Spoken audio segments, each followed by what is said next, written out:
In Activity 2, Earth-Moon Scale Models, students model Earth and the Moon to learn their shapes and relative sizes. They first make clay models of Earth and the Moon to show their correct shapes and relative sizes. They will then discuss the shape and relative size of the Sun and infer why the Moon looks the same size as the Sun in the sky, even though it is much smaller.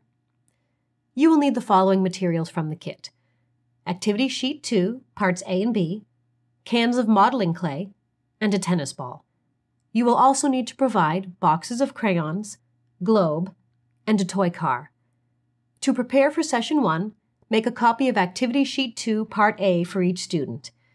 Each team of 2 will need 1 can of modeling clay and a box of crayons.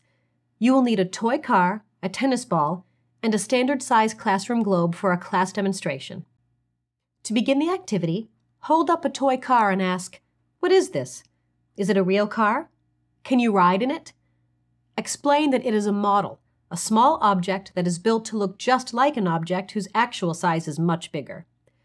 Ask students to suggest some other examples of models, such as a dollhouse or model trains and planes. Next, distribute Activity Sheet 2, Part A to students and have them complete it. When they are done, ask students, "What shape is the Moon? What shape is Earth? How do you know?" Accept all reasonable answers.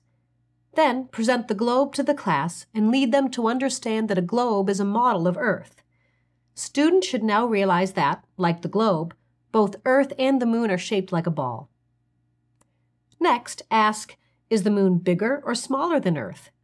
Most students should know that the Moon is smaller. However, accept all answers at this point. Divide the class into teams of 2 and distribute a can of modeling clay to each team.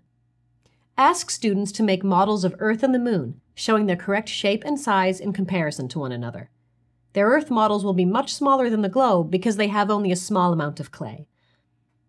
Have each team show and explain their models to the rest of the class. Most teams will have produced 2 spheres of clay, one bigger than the other.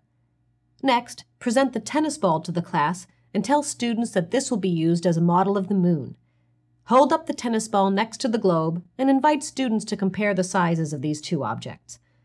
Then ask students to compare their clay models to the globe and tennis ball models, noting specifically the difference in size between Earth and the Moon in each model pair.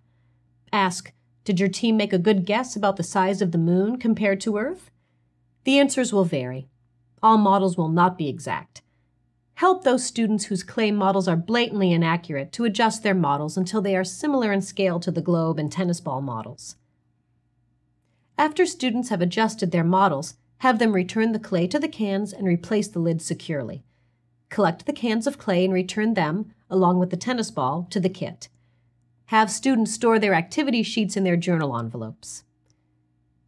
To prepare for Session 2, make a copy of Activity Sheet 2, Part B for each student. Each team of 2 will need a box of crayons. Have the globe and tennis ball available for students to compare their sizes.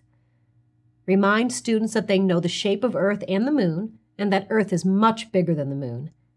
Ask students, "What shape is the Sun?" Students should know that the Sun is also shaped like a ball.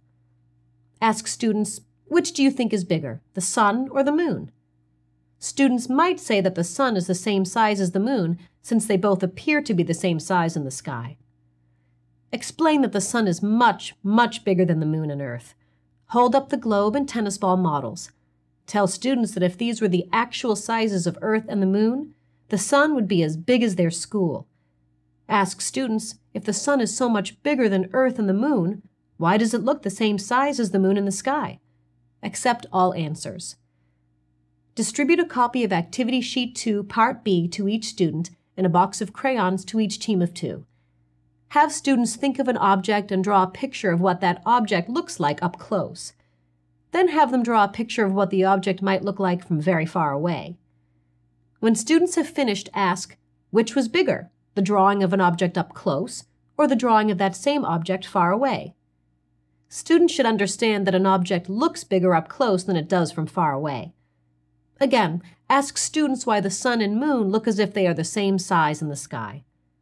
Guide students to understand that the Moon is much closer to Earth than the Sun is, which makes the Moon seem about the same size as the Sun. To conclude the activity, leave the globe and tennis ball on display in the classroom to remind students of the shapes and relative sizes of the Earth and the Moon. For science background, reinforcement activities, curriculum connections, and information about the Delta Science Reader, please consult your DSM Teacher's Guide.